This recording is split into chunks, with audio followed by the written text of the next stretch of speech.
विवाह के लिए देखो कौन कौन से महीने श्रेष्ठ हैं वो सुनो। लिखा है माघे धनवती कन्या। माघ के महीने में बेटी का कन्या का विवाह करोगे तो वो धनवती बनेगी, कहीं न कहीं से धन आएगा, उसकी ससुराल में लोग गरीबी नहीं झेलेंगे। लिखा है माघे धनवती कन्या। माघ के महीने में यदि विवाह होता है तो बेटी धनवान होती है। फाल्गुने सुभगा भवेत्। फाल्गुन के महीने में कन्या का विवाह करते हैं तो उसके पति की लंबी आयु होती है, वो सौभाग्यवती होती है। श्लोक बोल के व्याख्या कर रहा हूं। वैसाखे च तथा ज्येष्ठे पतिरत्यंत वल्लभ। वर्णन किया गया कि वैशाख और ज्येष्ठ में विवाह होने से वह कन्या अपने पति को प्राणों से भी प्रिय होती है। वैशाख और जेठ।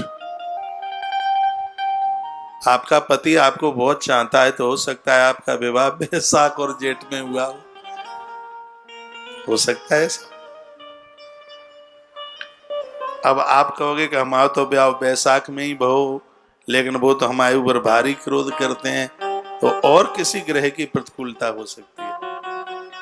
माघे धनवती कन्या, एक बार फिर कहूंगा, माघ मास में बेटी का विवाह करते हैं तो वो धनवान होती है। फाल्गुन सुभगा भवेत्। फाल्गुन के महीने में विवाह होता है तो वह सौभाग्यवती भव।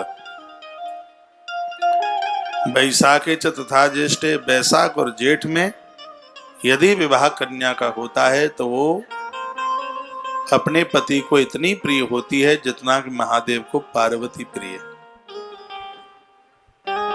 ऐसा वर्णन है।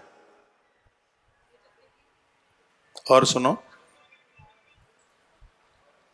अषाढ़े कुल वृद्धि। अषाढ़ के महीने में विवाह होने पर खानदान की कुल की वृद्धि होती है।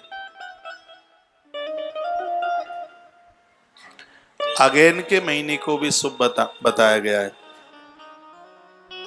सावन का महीना देवता सोए हुए होते हैं और कोई जबरदस्ती से कर भी देता है विवाह तो बेटी पर बेटी ही लेते चलो, कन्या ही कन्या जन्म ले।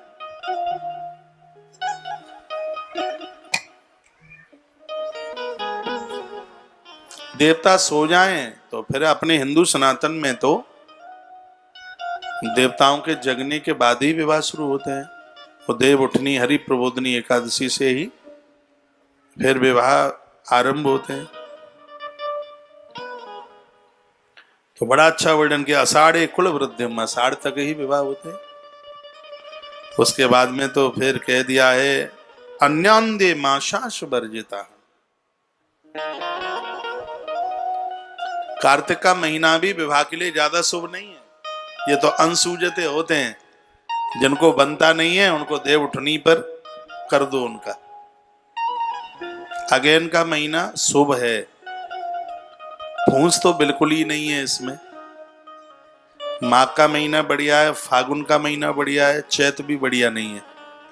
बैसाख का बढ़िया, बहुत बढ़िया, बैसाख का महीना बहुत बढ़िया है, जेठ का महीना बहुत बढ़िया और आषाढ़ का महीना बहुत बढ़िया है।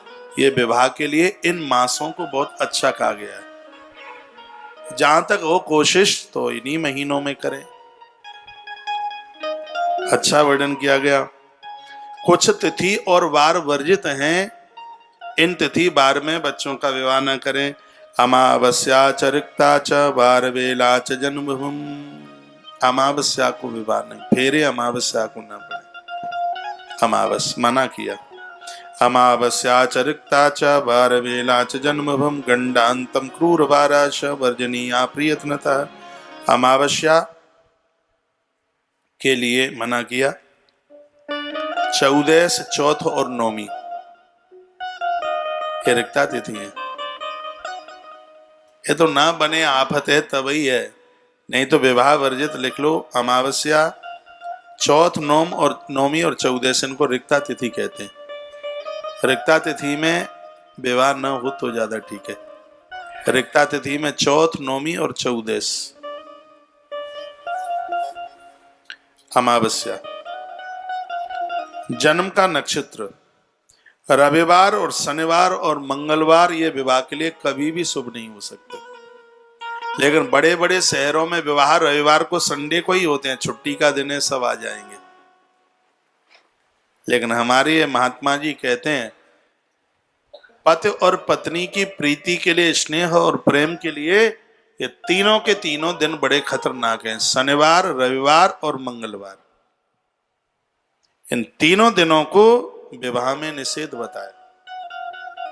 अब ये बातें यहां से कही जा रही हैं, जब जब आप अपने बच्चों को विवाह करोगे तब ये शनिचर, एतवार और मंगलवार दिमाग में जरूर गूंजेंगे। ये हमने भृगु संहिता की कथा में सुना था कि बच्चों के विवाह में इन तीनों दिनों को प्रयोग में न लिया जाए।